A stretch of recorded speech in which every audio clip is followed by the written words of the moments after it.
There we go. The microphone works. All right. Hi, everyone. Thanks very, very much for joining us, especially on Friday in Las Vegas and during your lunch. I commend you on your presence here. Thank you very much. We figured half of you would be at the pool by now, but it's great to have you. So Scott and I are from a company called Cactus, and we help Microsoft with e-commerce. I'm Jean-Yves. Sometimes I use bizarre expressions in English. That's because thoughts come to me in French, and then I have to translate them. And I think the espresso today was a little mild. It seems like the translator is somewhat slow. So if I use a weird expression, you could just interrupt me, and I'll explain it some other way. Scott and I have been working for a long time together, and Scott basically runs product management within the product team within our company, which largely takes care of a product known as Microsoft Commerce Server. How many people had ever heard of Commerce Server before, just for the entertainment value? Hey, that's pretty good. That's actually really good. It's better than the usual response we get. How many people actually thought Commerce Server was never going to have a new life? A few people that keep up with what's going on. So there was not much happening between Commerce Server 2007 compared to 2002. But in 2009, there's been a new investment in that product. We've basically put multi-channel e-commerce into it. And so there's been a significant investment in the platform this time around. So that's what we're going to talk about. We're going to show you a little bit some of the trends that we've been following, things that we're seeing in the market, and then what we've decided to do inside of Commerce Server in support of that. I guess forward means forward, right? There we go. Well, that was backwards. Forward means backwards. There we go. All right, so that's pretty much what our outline is. I'll cruise through those slides relatively fast. A couple of trends, thoughts that we'd like to offer relative to the cross-channel strategy, and then some notes with respect to user experience. Just so we get a feel of who we have in the audience, how many people in the room are most interested in seeing what the product actually does? A couple. Wow. Okay, perfect. So it's a mix, right? In the session, we've got some slideware, but we also brought the actual product to show you what we've been up to. So this is just quickly the announcement that we made in August of 2007 when we jointly agreed to worry about the research and development and marketing of Commerce Server and the topic of electronic commerce at Microsoft. This is basically what our company was about in terms of being an ISV and a solution provider before. So we had worked a lot with the e-commerce team at Microsoft from the beginning when it was called Site Server. And one day, the folks at Microsoft asked us to come over and tell them what our plans were as an ISV. You know how sometimes with Microsoft there's like joint business planning.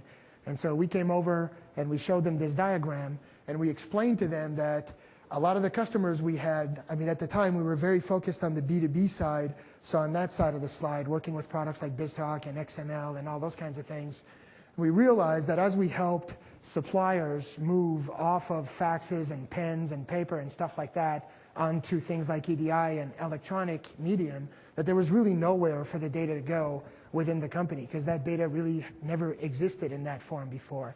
So what ended up happening is we ended up working inside the company, building basically metadata and governance models for how you organize your information once you have a connected supply chain that sends you a lot of data. And at that point, we sort of realized we had an opportunity to organize the data in such a way that we could cleanly separate the representation of what we're storing from the way that it actually gets rendered on X medium.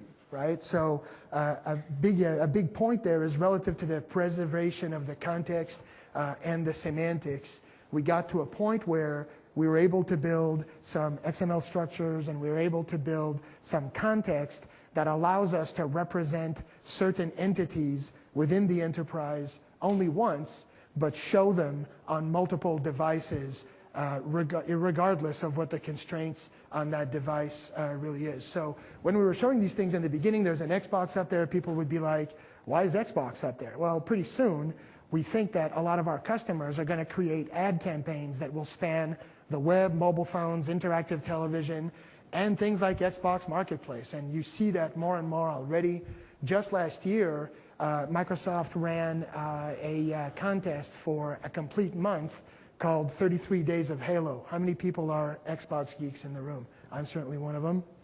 You saw the 33 Days of Halo, right? You had gamer tags, all those things, and Volvo basically launched the new version of their XC70 wagon with the Halo campaign. And so whoever got the most points during the 33 months of Halo on Xbox Live won a Volvo X70, souped up a la Halo, helmet included, heads-up display in the windshield. I mean, you're ready for war at that point. But so my point is, if companies like Volvo, and there's a growing number of those, are now using even things like gaming to go and reach their audiences, it's because something's going on. And that something is that people don't just use their web browsers anymore to be connected to the internet. I think you guys know that already, right? And so we recognize that it would be very good if I could have a consistent experience regardless of the context I'm in. So personally, I'd like the computer, the mobile phone, and my GPS device to collaborate together to make my life easier, as opposed to have certain things that I do on one, certain things that I do on another, and not have any relationship between them. So we explained all that to Microsoft, and they thought it was a good idea, so they said, do you want to call that Commerce Server? Because if you do, we can do a deal. So we said, okay. Our company, this is a bit of a positioning thing. Our company really started at the bottom of that arrow there, technology development. I mean, when we started our company, it was just about development and just about building custom projects. But there's a significant number of us in the company that actually are from media and entertainment.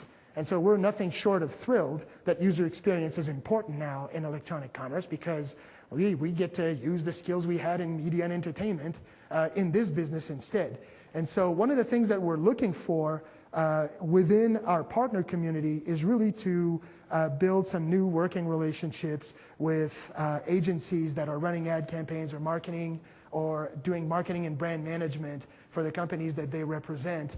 And the reason I point that out is because it feels like today, when we're talking to our customers, and I'm sure you're hearing that with your customers as well, it's really the marketers that are leading the decision making right now, right? Because especially in hard economic times, companies are putting more time into differentiating themselves. They're trying to separate themselves from the pack. I think personally, it's a great opportunity to show the marketers and show the businesses just how indispensable the technology can be in executing that next generation marketing campaign. And of course, we think it ought to be based on multi-channel, obviously. Am I going too fast, or are you guys okay so far? How many people actually have bought something off of Xbox Marketplace so far? Anybody? A couple of people, huh? It's pretty easy. It's just a little kludgy with the joystick, but you can actually use a little keyboard these days. That's also growing. I'm sure everybody knows Sony is doing the same thing now, right? Sony's got a Sony Marketplace just like Xbox has it. So it's going to start. It's really going to start to move, I think. All right. So this is probably one of my favorite slides. It's a slide relative to abundance. We call those drivers of change. And when I'm talking about abundance, what I'm really trying to say is there's a lot of stuff out there already to begin with, right? It's probably one of the key reasons why search engines have become so important. There's so much stuff out there that you couldn't possibly read every single web page that's got content about every single topic anytime. I mean, by the time you'd be done, there would be new stuff out there that you haven't seen. So search engines really help you go through that stuff rapidly. For a company that sells anything, whether it's internet cables or a pair of skis or even shoes, because we have the internet and information is so easily accessible, it just seems like we have absolutely infinite choice. Although in certain categories it feels like we have no choice whatsoever, because regardless of what you look like, it's always the same thing that comes up. I know that. But those are the statistics that really I find are striking in terms of abundance. If you look at the third bullet, self-storage, it's a $17 billion business. That was not even a business 10 years ago. So it really means we, as a society, buy so much stuff, we can no longer just store it in our houses. We actually have to pay somebody to store our stuff. That's how much stuff we actually buy. The U.S. spends more on trash bags than 90 other countries spend on everything. Think about that. We also like to throw the stuff we buy away. Lots of stuff available out there. That's what we mean by abundance. And so the reason why that's important is because, and especially so in hard economic times, we believe that the only way to actually succeed in business is to find a way to differentiate yourself and to sustain the differentiation, right? And so when we're talking to our customers, basically, if we say, hey, you really need a marketing strategy to differentiate yourself, sometimes people go, why would I want to differentiate myself? Well, because people have choice, right? At some point, that's got to stand out a little bit. I thought I'd put that slide in as well. Along the lines of differentiation, we really believe that if the company only focuses on cost-cutting and efficiencies all the time, eventually that leads to their demise, right? Think about it. If you're only focusing on cost-cutting, you're actually commoditizing yourself, which is why having an innovation department is very important, because only the pursuit of innovation actually entimes long-term success. And the reason why that is because there's just no limit to what you can do with your imagination, right? I mean, a lot of the customers we deal with, I'd say a big part of them are basically retailers and CPGs, right? And I mean, if you're in the retail business, there's two things that you do all day long. First of all, you find cool new products to sell to the audience that you have, and if you don't have said cool products, people are going to go somewhere else, right? That's why everybody was clamoring to sell the iPods and the iPhones. It's because they knew if you come to the store to buy the iPhone, you're going to buy 10 other things before you get out.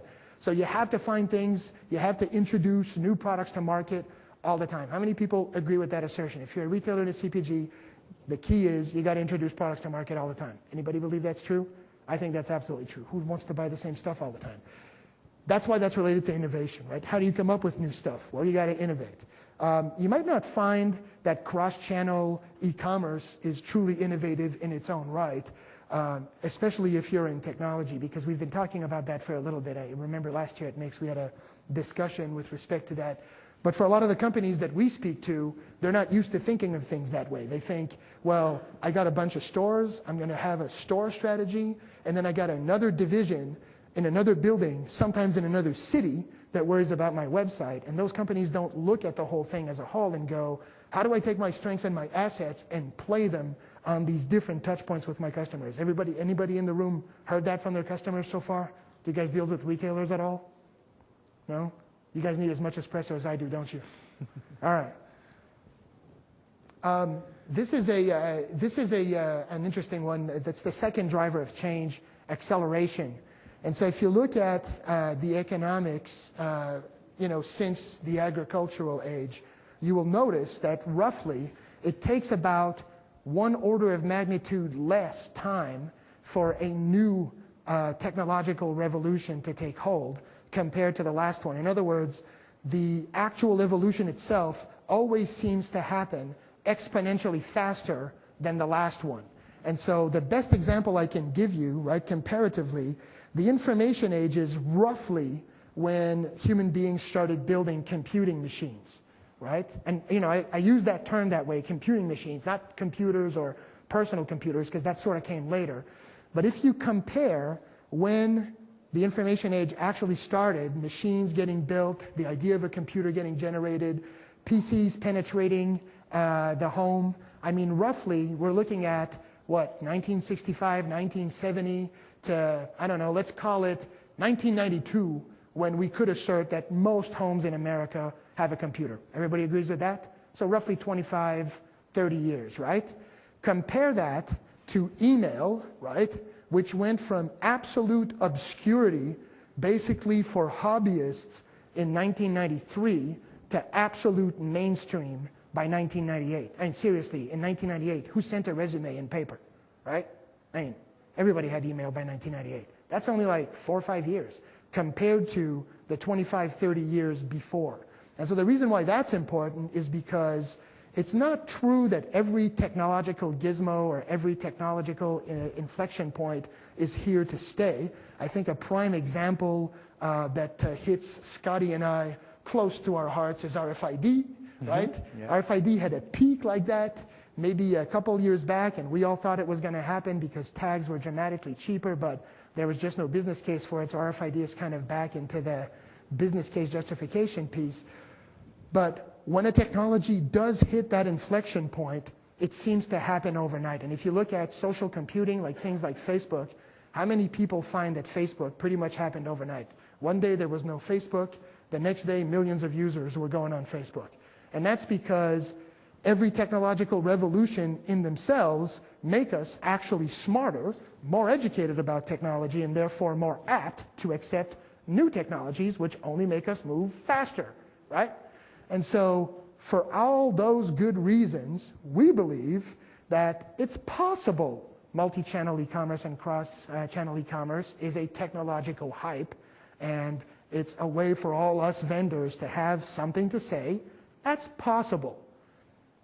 But it seems to me like some of the applications, concrete applications, and we'll show you some of them, are so convenient, so practical, and so much better for our daily lives that we actually think this is going to change how we do things to some extent. And if it does, it'll change overnight. And so what we're saying to our customers is, you know, don't go out there and mortgage your house to build a big cross-channel project, but maybe it's a good idea to have a look around the company, have a look at your customers, see what devices they're comfortable with, and potentially start looking at, do I have the data in my company to go do this kind of stuff? Do I have the skill set for it? If I wanted to, could I build a brand on a mobile phone tomorrow? Would I be able to do that? Could I introduce some products to market that way?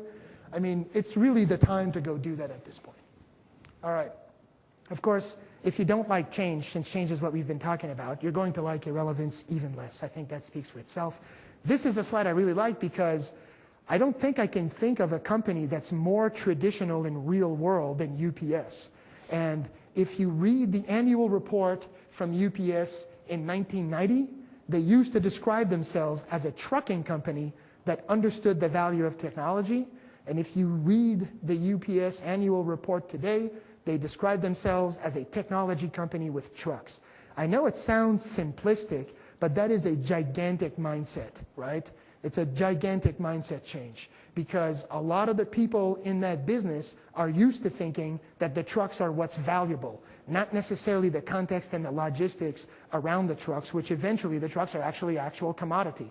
And so that's why we wanted to take the time to talk a little bit about some of the trends and some of the thinking that's gone into the ideas that eventually went into Commerce Server.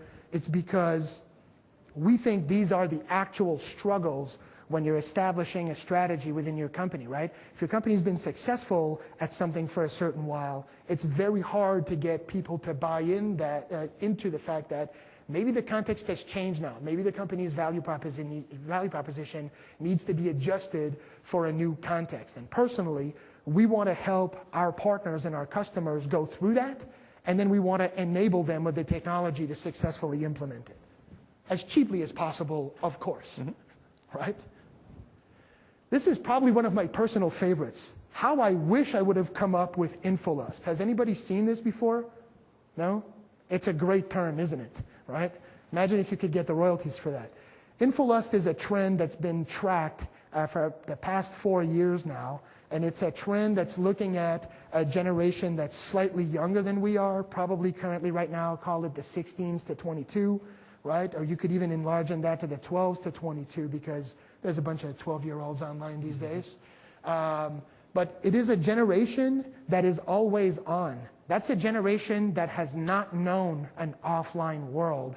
And even for me, I got to tell you, I scarcely remember what it was like before we had email, before we had the internet, and before we had those things. So that's important because that fundamentally changes how comfortable that generation is with purely living online. And that means that also changes what's possible for a retailer or a CPG or any kind of other company. It changes what's possible for them in terms of ambitions. If you have an audience that's not intimidated by being online, then you can go much further than you would go before. The second one's interesting as well. They are also known as the click-to-knows. I mean, personally, I had to go to the library and find the book and then tip off the librarian to get the book before the other students did to finish the homework on time.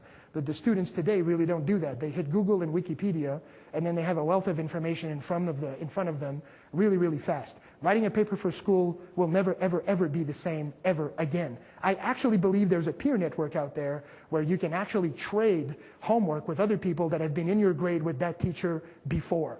Great use of technology, not so sure it's good for the education system, right? But again, that reaches the point I was telling you about before. The search engines, they're used every day, instant information, and it's also instant gratification. How many people in this room have used a search engine in the last 6 hours?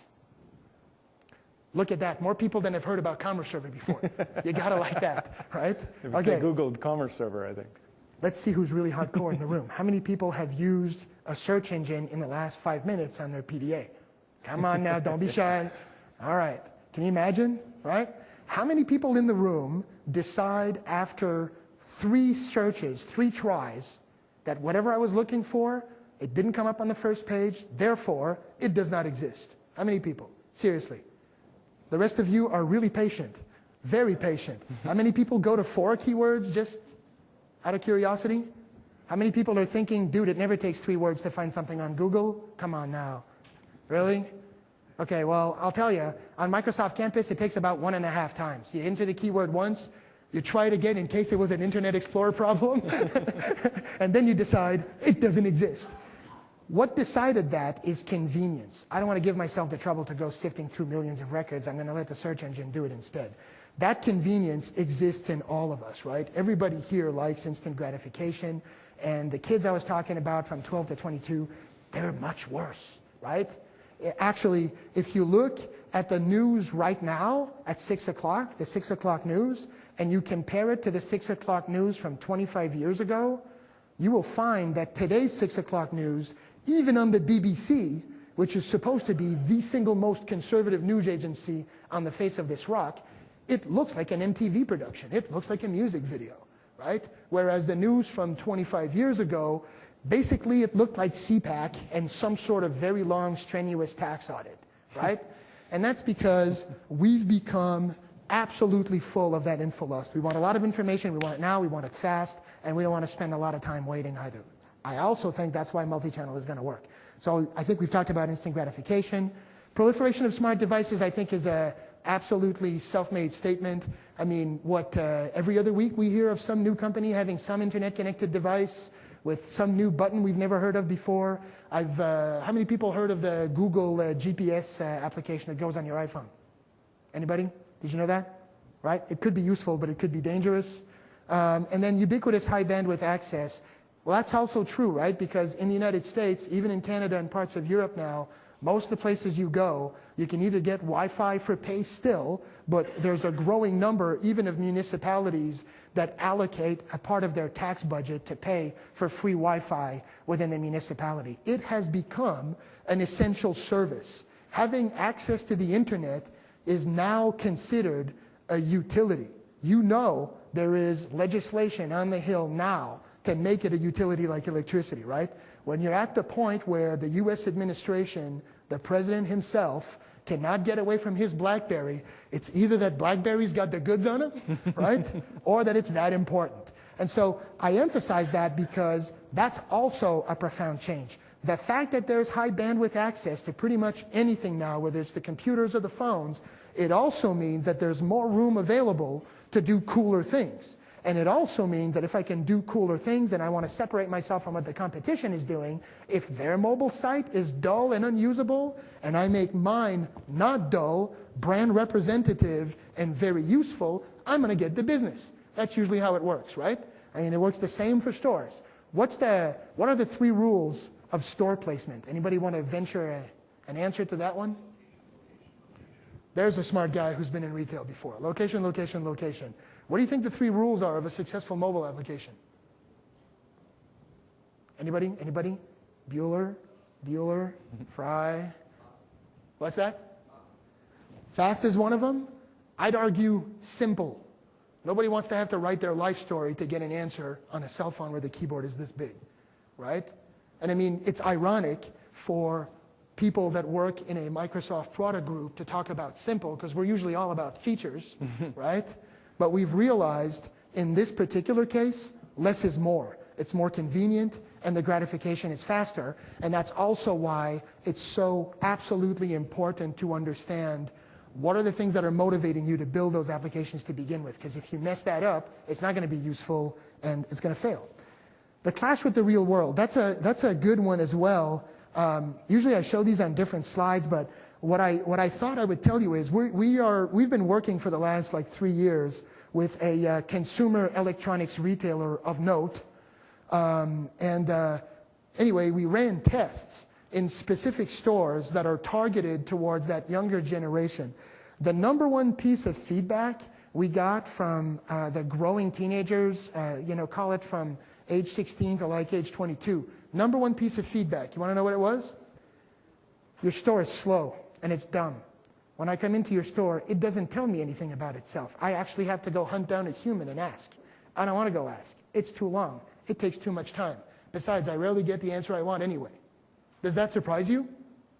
It doesn't surprise me, right? You've walked into this consumer electronics retailer of note and you've had these thoughts, I know. One of the things that I find is interesting, if you look at the first one at the top, this was taken in Amsterdam. I mean, it's a building announcement for availability in the building, right? And there's an SMS code tied to it. And what you do is you take your phone, you type in the SMS code, and it instantly returns to you everything you need to know about that property, including how many people are up for it. If you want to get yourself on the list, you can put yourself on the list. You can actually actively bid for it and say how much you're willing to pay at that point as you walk by it.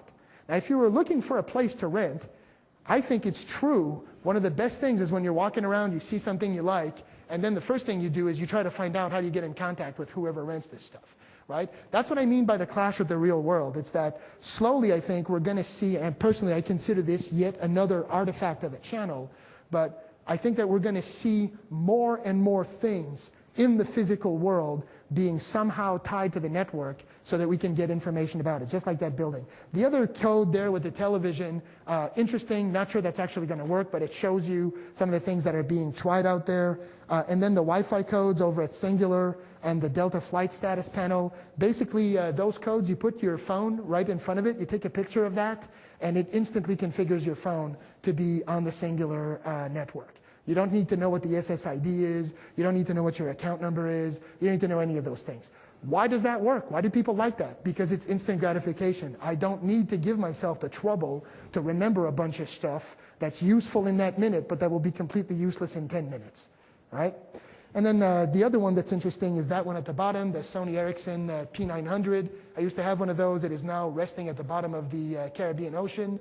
Sony should absolutely stay away from software, but anyway, that in the middle is a shot code, and this person is taking a shot code picture off of a poster. I'm sure you're starting to see some of that, especially if you go around London Heathrow Airport. You will see that every single Virgin Atlantic ad actually has a shot code on it. You can take a picture with your phone, and you can carry the promotion with you. If you walk into a store of Virgin Atlantic, they will scan it and give you the airport promotion that you had. You don't have to carry a coupon around. You don't have to remember what the promotion is. You certainly don't have to explain it to the clerk once you get in there. I saw this ad at the airport. Do you know what I'm talking about? No, you just take your phone, you put it in front of the scanner, and you call it a day.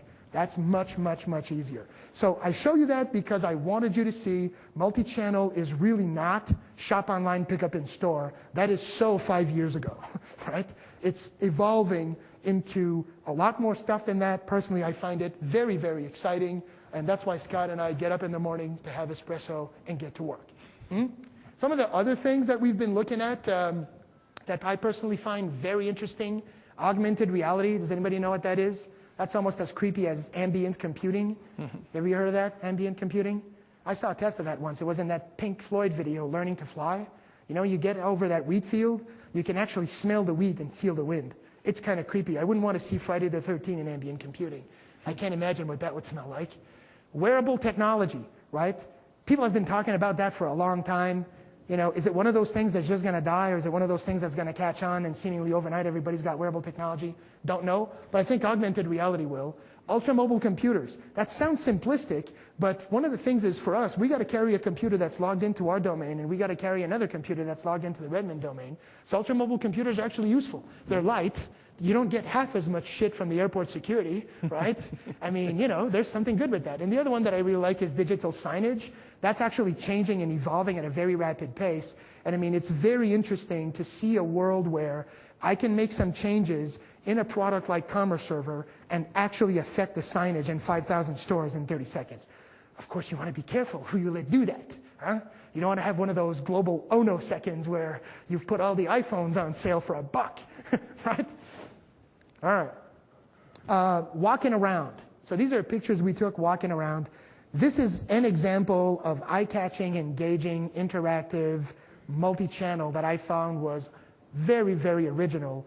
I mean, I don't know if it's going to do anything more than good brand recognition for Adidas, but let's face it, how many millions are your customers ready to pay to get top-of-mind brand recognitions? A lot, right? So this is one where you're walking down the street in New York City. You see those phones up there? You just basically call that phone, call that number with your mobile phone, and then your phone becomes a joystick for the game, the soccer game, that's literally plastered all over the storefront of Adidas, and it's the size of that wall here. So anytime downtown Manhattan you walk down, sometimes you'll see as many as 50 people out there just going like this, right? And you're wondering, what the hell are they doing, right? So, I mean, like I said, I don't know what it's going to do other than brand recognition, but very, very original, and it definitely opens up different possibilities and different avenues. A lot less boring than shop online, pick up in store. This other one up at the top there was in Brazil, right? And yes, they do pay us to go out in places like Brazil to find things like this. Interact with customer audience 24/7, inside or outside the store. That guy's actually a hologram. He actually steps out of that, and you would be amazed to what level it actually feels relatively natural. I mean, if you don't say anything and you stare to it, this thing will actually tell you, can I help you? You're staring at me, right? It's surprising because it's engaging, and it's the same principle, right? Interactivity is good when you can affect the outcome. When you feel like you have influence on the outcome, you're engaged. If you're passive, you're less engaged. I thought that was very, very, very interesting. This is a catalog browser that's right outside a store, right? We found that one on 5th Avenue, right next to where Macy's is. And essentially the store is closed. You can see that the way the front of the store is designed is to look completely closed. The only thing you can see is 3 of these things, right? And now you realize just in the visual outside the store, they're actually open. I can actually just walk up, do digital window shopping even though the store is closed, order stuff that's in the store, and it'll be ready for me in the morning. I love it. That's instant gratification, right? That's one of my personal favorites. I mean, I think that's unbelievable. I hope you can see that relatively well. So this is a guy walking around with his mobile device. This is one form of augmented reality. The camera of his iPhone, right, is literally interpreting the room that he's looking at. And on this side, you basically have meta markup that gives you information about what you're looking at. So you remember before when I made the comments in the beginning of the presentation, I said one of the most important things that dawned on us after we helped the automation of the supply chain was the realization that the data in the company is not organized. If it ain't organized, you can't get to it. If it doesn't have context and it doesn't have semantics, you do not know what data you are looking at. Therefore, you don't know what to do with that stuff, right? So applications like this are almost impossible to do at a reduced cost rate if you don't have data that's organized with that context and those semantics to begin with. It inevitably becomes a side silo project that has its own life and then is viewed as its own silo and cannot possibly be part of a larger, more coherent investment for the company. But I tell you, applications like that will change tourism, right? They'll change the way you walk around even an auto dealership. It'll probably change the way you walk into your kid's school to go tell the principal why you're yanking your kid out early. Those, to me, are things that are game-changing. Why? Because everybody's got a device like that. If they don't have the iPhone, they have a device that's capable of doing that. It's in everybody's hands now. This is not Star Trek. This is doable right now. Believe it or not, the biggest problem isn't actually the display or the camera. It's the actual data you need in the background to be able to add value. Because if you're looking at this stuff and it's useless, you're not getting any value out of it, and you're not going to use it, right? That's the biggest challenge. This is my personal favorite, and of course, If you guys in the room are not BMW fans, you should be. BMW has used augmented reality now in a large part of their assembly plants and in some of their corporate-driven locations to basically train technicians faster on how to replace or change parts in the car. And so essentially you put a set of glasses on that have that augmented reality, and you select the job that you want to do, like replace the coolant filters, for example, and literally it will visually mark up the component you need to take off as you are looking at it in real time, right? After you take it off, it'll actually tell you, okay, you need to reach out for this tool over here. You grab the tool, you put it there, and it literally walks you through this thing step by step, and it actually audio reinforces that what you're doing is in fact correct. Think about what that's going to do for IKEA. How many people have rooted around and killed their fingers trying to assemble those things? Right? Ridiculous. Oh, I was supposed to put that latch screw a half hour ago in this thing. Now I got to disassemble it, right? My fingers are already numb. I need a massage. Right? Or even the DIY projects that Home Depot and Lowe's wants you to do. This, to me, is, again, the type of technology that is absolutely game-changing. If you don't have metadata and your data is not organized for this, if I can't easily add color codes to the parts of a BMW, this becomes unbelievably expensive.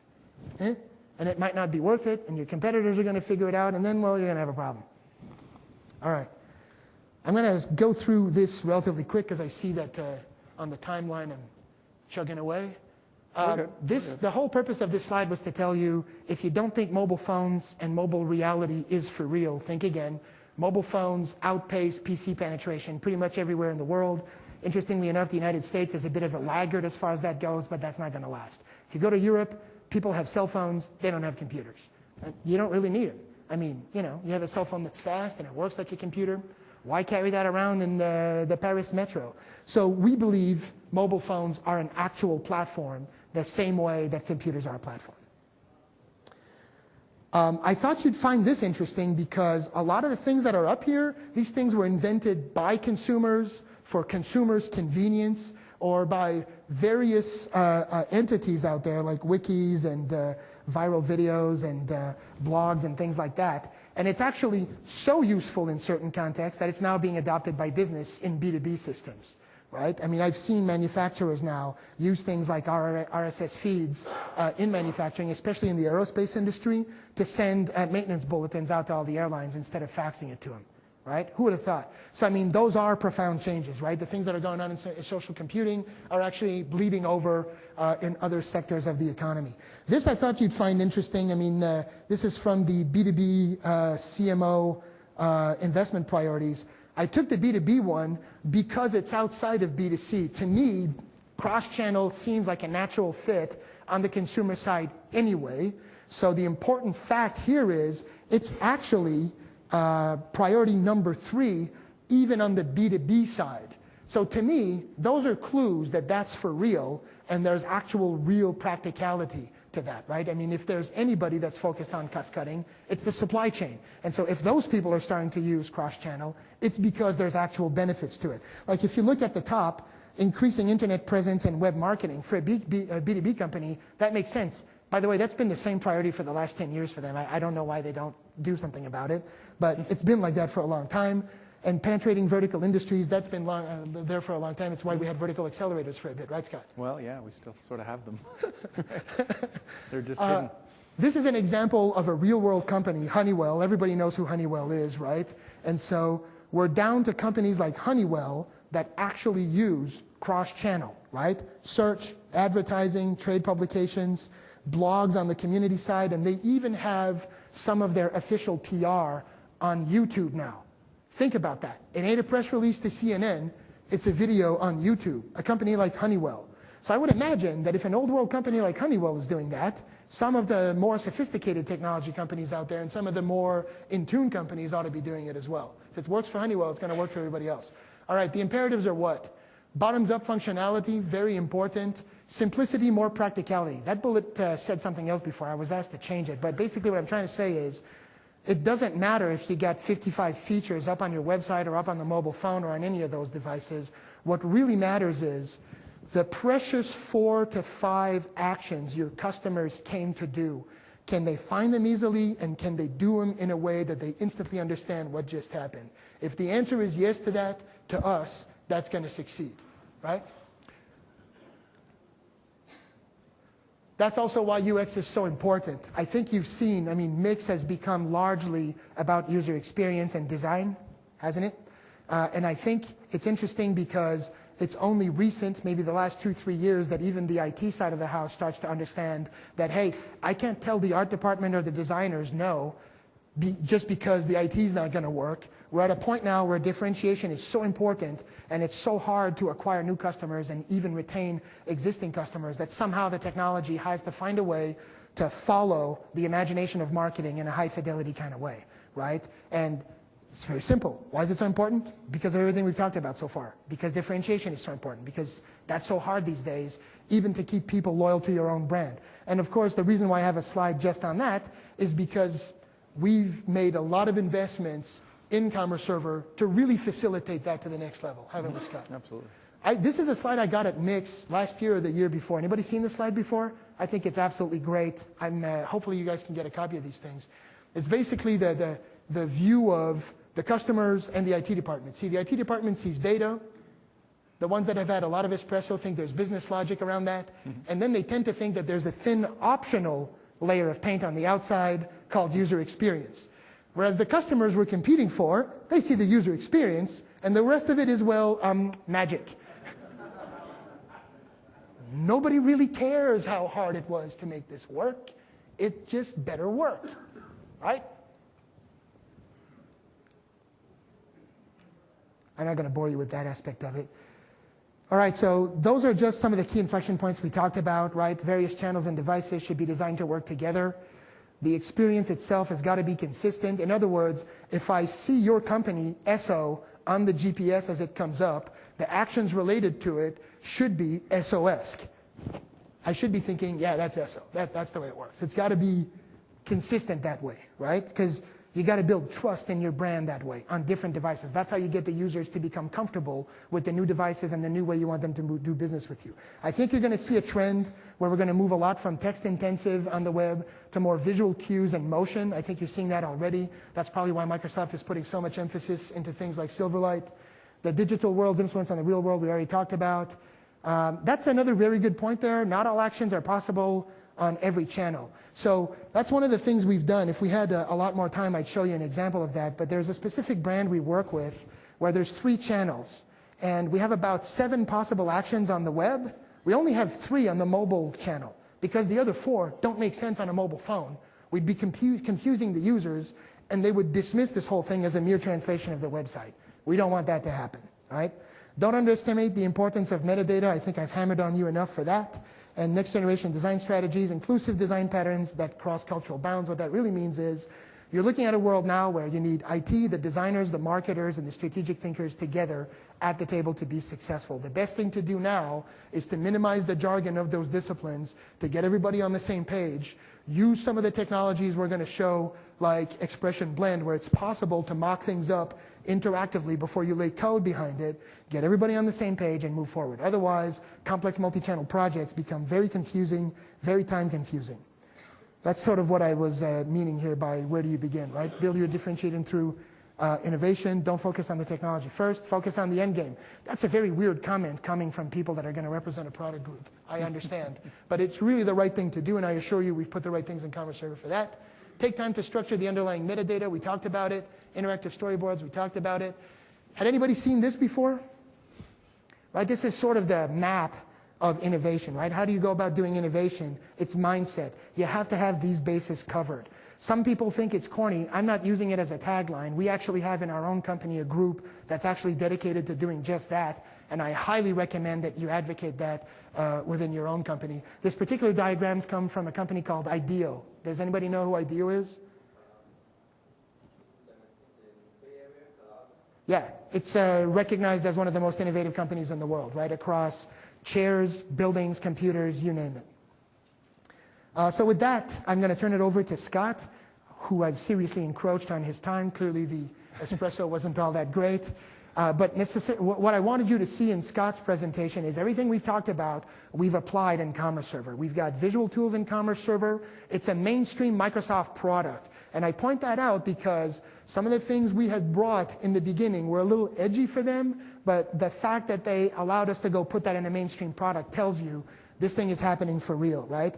It enables a broader set of less sophisticated users to govern a production quality set of channels. I say that because Scott's going to show you can make changes to our sites through web parts. They're production level sites that talk to multiple channel. It doesn't require recompilation. It doesn't require any developer intervention, and it just works. So we're really happy with that. It uses existing habits, of course, because everybody's familiar with web parts at this point. It enables a more streamlined experience because I can have the developers design the templates and the parts, and then I can have the people that manage the websites just be the recipients and the users of those parts. There's really no end to that. That's why I call it streamlined. So, thank you. That was cool.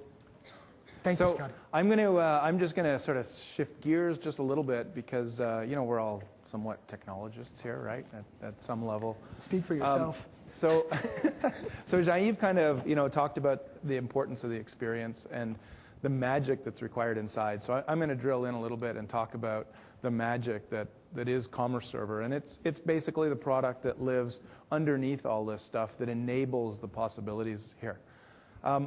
Commerce Server today is really the entity I see that brings all the people to the table that need to take part in an electronic transaction, whether that's a transaction on the web, which is still our #1 use case, but is rapidly changing, right? It's really an electronic transaction. Now, if you look at the center of this diagram, the core of Commerce Server is really managing the offer. So what are you offering to people, whether that's products or services, and regardless of what that is, we can make that available to people. The profile that lets us target that offer to the right people, so we need to know who's on the other end of this. And of course, an order system that lets us take these orders. The other piece that's new here, it's new in Commerce Server 2007, or in 2009, is this notion of virtual services. And we've learned by building e-commerce systems that they never live in a vacuum. It's even more important when we go into the multi-channel world that all those core services that you have in your organization need to get exposed to your e-commerce experience the same way. So what we've done is we've built a mechanism that will essentially allow you to inject any attributes or any information or any services that live inside your organization and expose them as if they came from Commerce Server. And the developer of the experience has no notion or no concern as to where they came from. They just appear like data like everything else. So that's a pretty cool addition that's new in Commerce Server 2009. Around that, we've got marketing that ties all this together, that has a look at the transactions, how they worked, and how they can be approved for the next time. And that leverages, of course, data warehousing, analytics.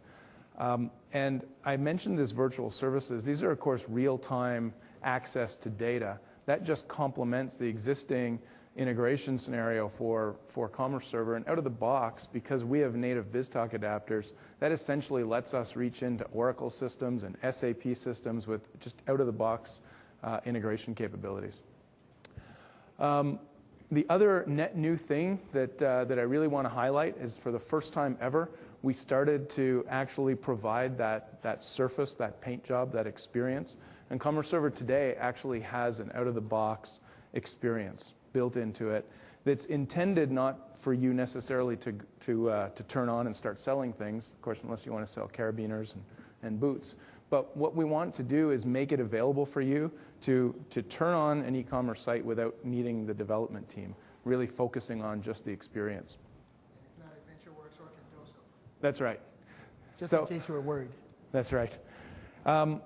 So new in Commerce Server today, we've got basically a set of 30 web parts. And these are SharePoint integration pieces, core. However, we ship them with all their code. We have basically a toolkit that adds to Visual Studio that allows you to modify any of these web parts.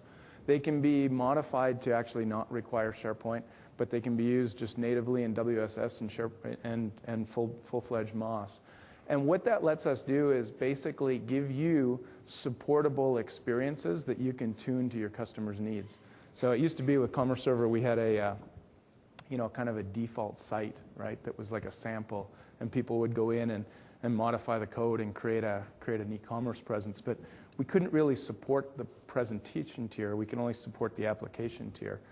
Now the support goes all the way up, and that's a huge difference for the cost of ownership for Commerce Server. So if I look at how it's built today, we have our core systems, and these are the core services that I mentioned: catalog, order, and process, and profiling. On top of that, we've built a foundation that essentially lets all of my services, whether those are services native to Commerce Server or whether they're services that are in your organization and exposed as pieces of Commerce Server, and that's the multi-channel foundation. That's also the capability that lets us take this out of the web, right? And I'm going to show you some examples today that literally take Commerce Server out of the web context and allow me to do pure multi-channel pieces. On top of this, we've built, like I said, 30 different web parts that do everything from implement a shopping cart to implement a checkout process to targeting ads and whatnot. And with these web parts, we've built what we call our default site. So we put them together in a very standard e-commerce-y way and have an e-commerce site that runs right out of the box, hooked up with analytics and the whole bit. On top of that, we didn't stop there. We're creating skins. So now that we've got a working e-commerce site, there's a notion of templating that's built into the web parts, as well as obviously the existing web notions of styling a website. And so what we're producing is a set of templates and styles that surface themselves as either a mobile site, right? So you can have a microsite that is specific to mobile implementations, as well as a contemporary site and what we call a white label site, which basically has some cleaned up HTML so that it's a little easier for the designers to style, because I don't know if you guys have styled a SharePoint site, but that can be a little bit of a challenge. So we've done some work to make that a little bit easier. And of course, it's easier to style something that's white and basic as opposed to something that's net new. On top of that, we've connected this to live services, we've connected it to Live Earth, and done some things that make reaching out of Commerce Server really pretty cool and add some great value. In fact, we have one of our TAP customers that is building some e-commerce flavored parts to their website, but they've actually gone back to their main.com and they've added the store finder capability that's leveraging Live Earth on a completely non-transactional site. So we're kind of thinking this is pretty cool. It's that easy to do, and supported out of the box stuff. We're also obviously seeing a lot of people creating their own Silverlight applications on top of this and whatnot. The foundation is the core of what makes all this possible. It makes calling Commerce Server a completely commoditized thing. If you know how to make one call to query something, you can now query for anything in Commerce Server. And what you're going to get back is basically a commerce entity. And what a commerce entity is, a very generic object that has a list of properties. Those properties each have values to them. And put those together, you're going to get what we call a commerce entity. So a product is a commerce entity. A payment method is a commerce entity. Anything you query for will be a commerce entity. And these commerce entities, we operate on them in 4 ways. Right? We basically do CRUD operations on commerce entities, which allows us to fully process an order. Right? I create a new order, or I update my basket. And these are just operations on entities. And we can extend these operations. So I'll give you an example of one of our TAP customers who have a kind of a B2B-ish site, and all of the prices on the website are specifically tuned to the person on the website, and they come out of a whole bunch of SAP code on the back end. In the old days, you'd have to go write a whole bunch of custom stuff to go query SAP, and you'd have to create all that integration stuff, and the IT folks would have to manage this integration with SAP and everything else. In today's world, you simply write a new operation sequence component, and you plug it in, and the price just shows up as part of the product. And the person that's developing the website has no notion, they're completely abstracted from where that price physically came from. As far as they know, it just came out of Commerce Server. So it's pretty cool. and lets you really focus on the back end, or on the front end, sorry. I'm going to skip this one because I'm going to actually show you how it works. Set of operations, and in fact, it should be noted that Commerce Server is the inventing product of pipelines, and they're a pretty good extensibility model. We use pipelines because we have to be very fast, right? Commerce Server really as its core, right, is a really wonderful tool to get data in a hurry and make it available to presentation tiers. If you think of our test matrix, we test on pretty much the number of transactions that countries typically process. So you look at the volume of transactions at Christmas in the United Kingdom. That's our test matrix, right? And we do that because as multi-channel expands, it's not just web transactions, checkouts online, right? It's actually all kinds of different small transactions that are going to need to be processed this way. To query a commerce entity is very simple. You can see the code right here. And this case, I'm querying for a product. If I was to change the word product to any other entity, whether it's an entity I defined or a commerce entity like shipment method or anything else, it's just going to change the query and return the new entity that you queried for with valid parameters. Everything's model driven. You can see the search criteria there has modeled up properties. That basically lets me define what the data looks like at runtime. And I can literally define those models without recompiling. And one of the major changes that we see is rather than getting back all the product data, I'm just getting back the product data that I want to show. And so even though we've added somewhat of a layer on top of Commerce Server old, we've actually improved the performance characteristics of Commerce Server because we changed how it works. And it's much more tuned to a multi-channel experience. So those entities Scott is talking about is all the stuff we talked about before, right? If you wanted to do the augmented reality stuff, it's mechanisms like that in the product that you would use to represent what is in the metadata and how that is tied back to what you're visually looking at.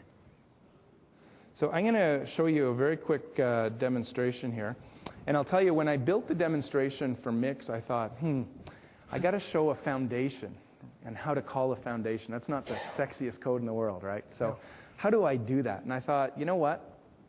At least WPF has an allure of sexiness, and it's not a website, or it's not a web page. It's something a little bit different. So I thought, why don't I take a very cool, and I thought a very small, easy-to-consume sample from the WPF world, and you guys will probably recognize this when it loads up.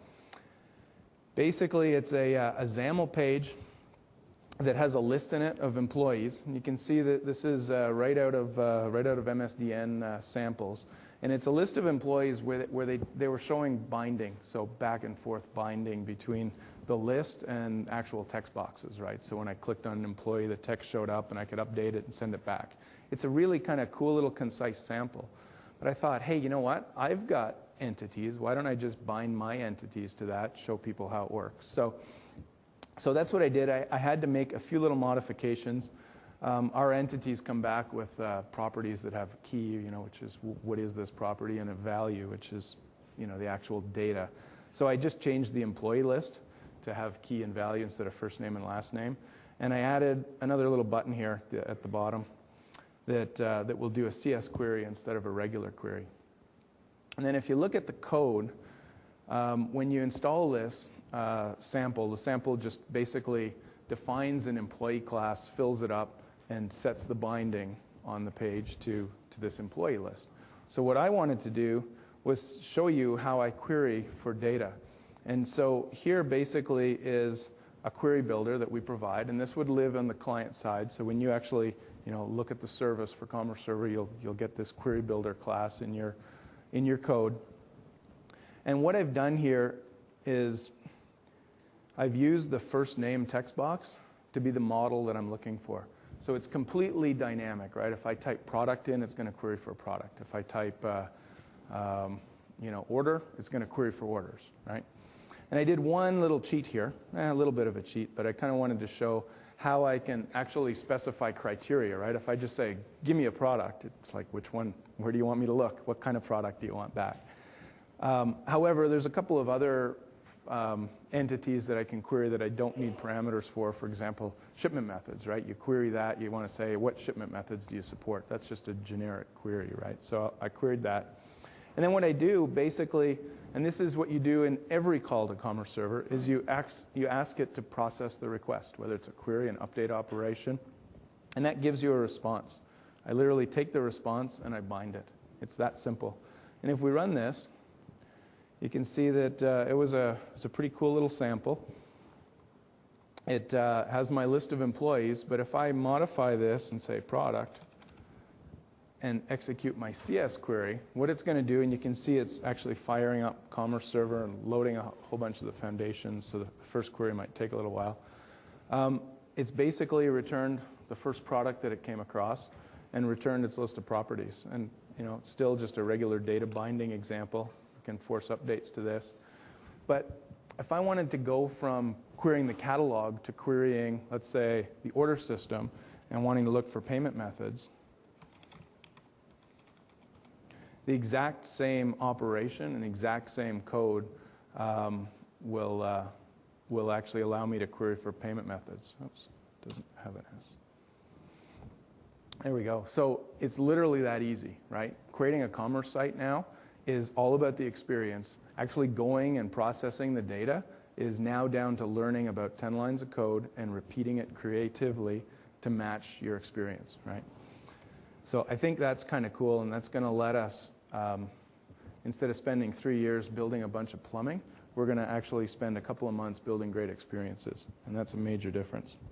So that is the let's say the techniest part of our presentation. So let's quickly move on to the web parts. And what we wanted to do is actually build an experience, right? But we don't want, and our customers don't want, and they were pretty clear in telling us, they don't want a situation where everyone that's running Commerce Server is clearly running Commerce Server, right? Nobody wants the same website. So we thought, hey, how do we do this experience and support it, but not force anyone into a specific pattern? So what we built were web parts that naturally live in SharePoint. We think that's a good fit. A lot of people have said, hey, we want to run these outside of SharePoint, and the extensibility kit lets you do that. But the way these web parts natively work is, like I said, within SharePoint. So the way they work is they'll receive a query. For example, a product query web part is actually going to take that query, send it off to the multi-channel foundation. It's going to go do its stuff, just like you saw here, where it's going to go gather up all the product data. It's going to return those results. Really, it's an XML document, right, that we're returning. What we do, and this is true for pretty much all the web parts, is we take that XML and we hand it off to a template processor. What will happen is a template gets loaded, and this is slightly different than SharePoint. A template gets loaded out of a list. Right? So we have a list of templates. We do that because we want to have workflow around the templates, right? If someone creates a template, we want them to be able to test it and check it in and have someone approve it before it can be before it shows up on the site. So this XSLT template will actually take the XML, render it, return HTML, and that gets returned to the website. So literally, you can make this look however you want, right? So I'm going to jump quickly to show you the new contemporary site. And the new contemporary site, I think, is pretty cool because it came directly out of feedback from our customers who said, first of all, you need to take these web parts and put them in somewhere so we have a starting point. And second, the HTML that we're getting by default isn't very nice. So can you find a way to strip it down and not use columns when you don't want to use columns and whatnot? So we actually, in the middle of our program, went back and said, okay, we're going to actually go do a little bit deeper investigation of HTML and what we can do within SharePoint to return it. So I'd be real happy to get some feedback when you guys see this stuff. This basically skin is going to ship with when Commerce Server becomes generally available in like April or something like that. There's a couple of things that aren't quite styled yet. And of course, we have to warm it up a little bit. But this just gives you an idea of what an out-of-the-box site might look like. I'm going to actually go pick some tents here because they have variants. They're somewhat useful. And you can see here a product list and variants and add to cart. And these are all buttons. You know, it's all driven out of CSS. So the expectation is you'll take this. You might not want the environmentally friendly green colors, but that's an easy change, right? It's not like creating a net new site. And I can add this to the cart. It's literally out of the box a fully functioning site. Now, what I've done here is, just to save us a little bit of time, I want to show you how this site is put together and how easy it is to put together. So you noticed I had some items in my cart. What I'm going to do here is edit a page and show you this is just an absolutely pure blank SharePoint web page with a single web part in it. You can see the master page is the thing that's actually holding the appearance, right? So what I'm going to do is add a web part. And we can see here all of the different new things that Commerce Server installs into your SharePoint site, as well as a list of web parts. And so here's about our 30 different web parts or pieces of SharePoint technology that put this site together. In this case, what I'm going to do is add a shopping cart.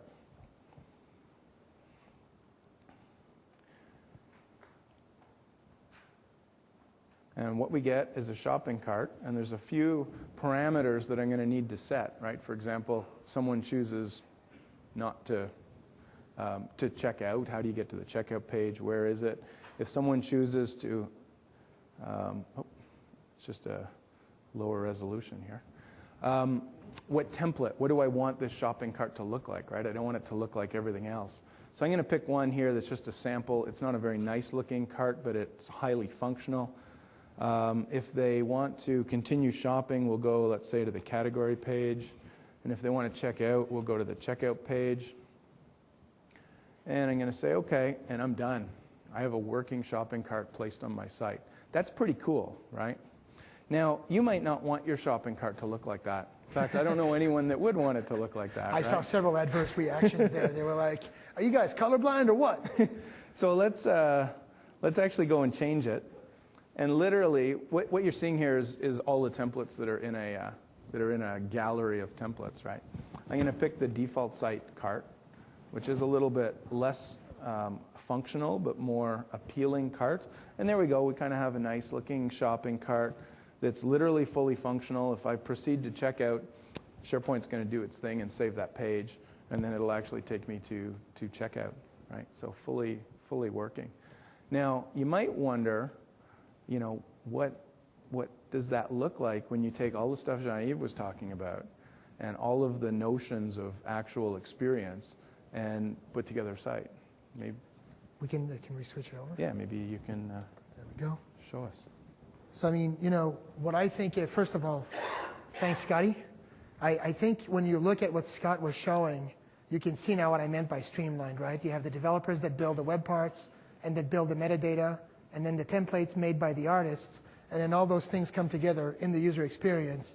Scott literally just added a fully qualified e-commerce basket. He literally changed the look and feel of it. There was no recompilation. It doesn't count that he's a developer. While he was doing that, he was not acting as a developer. He did not write a single line of code. He just point and clicked stuff. And you can actually take that one step further, right? The properties that we expose in the basket, if we wanted to, we could expose functional properties to the business users, like what currency is being used in the basket, whether or not I want to display line item discounts, or whether I want to display other things. And so you could rapidly be in a situation where you're changing the basket properties to calculate different things by point and click, but there's no recompilation, no redeployment, no risk, no talk to a developer, right? And so I think it's, like Scott said, it's very much game-changing. What I really like about this site is that it doesn't look like a SharePoint site at all, right? Yet it is a SharePoint site. If you look at the top, you'll see that there's site actions. We purposely left that there for the demo so that you could see it's a real SharePoint site, and we're not trying to make you believe that it's something that it's not.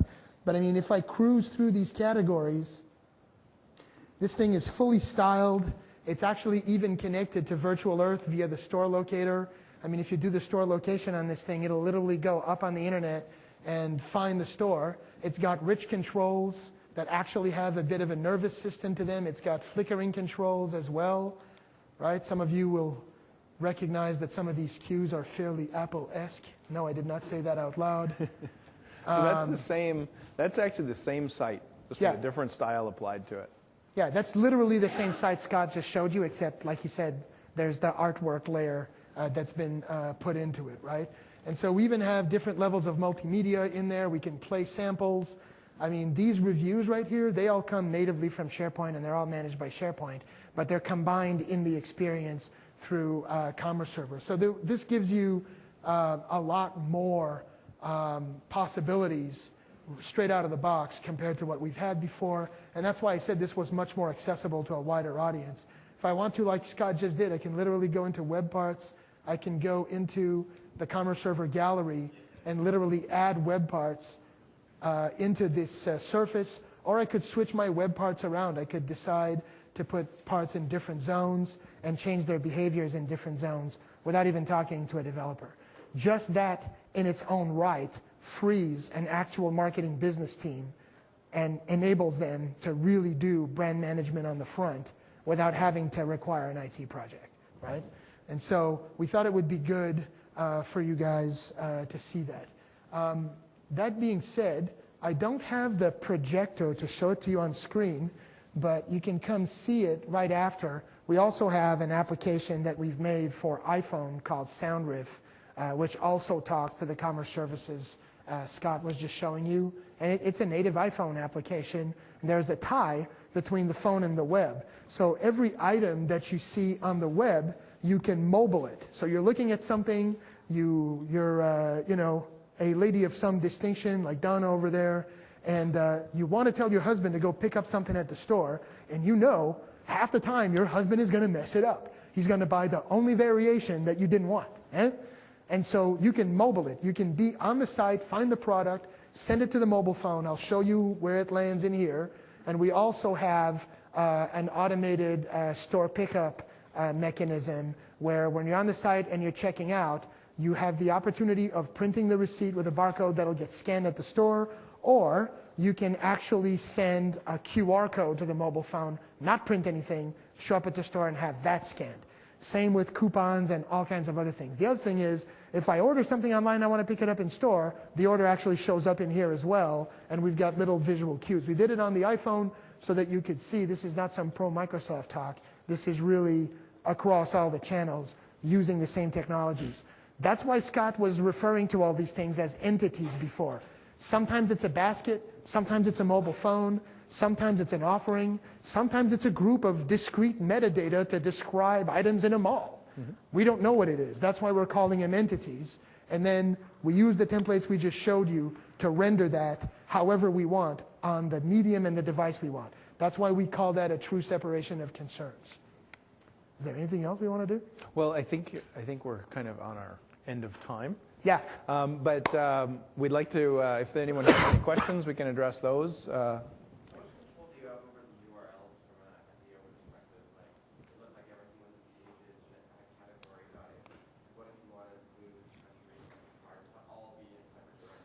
Yeah, so so the question is, how much control do we have over the URL? And the answer from a pure commerce product perspective is we're not building the URL rewriter. Now I know the services folks that put this demo together have actually done that, and they actually use .NET's or IIS's URL rewriting capabilities to do exactly what you mentioned. So. Which is useful also when you start putting Silverlight stuff in. That URL, the way you see it there, doesn't mean as much to the Silverlight app, right, as if you actually lay it out properly. So it's important to do that. It's a good point. The product hasn't actually built it. It's something that gets built in a deployment. That's not something we got to, unfortunately. Excuse me. Yeah.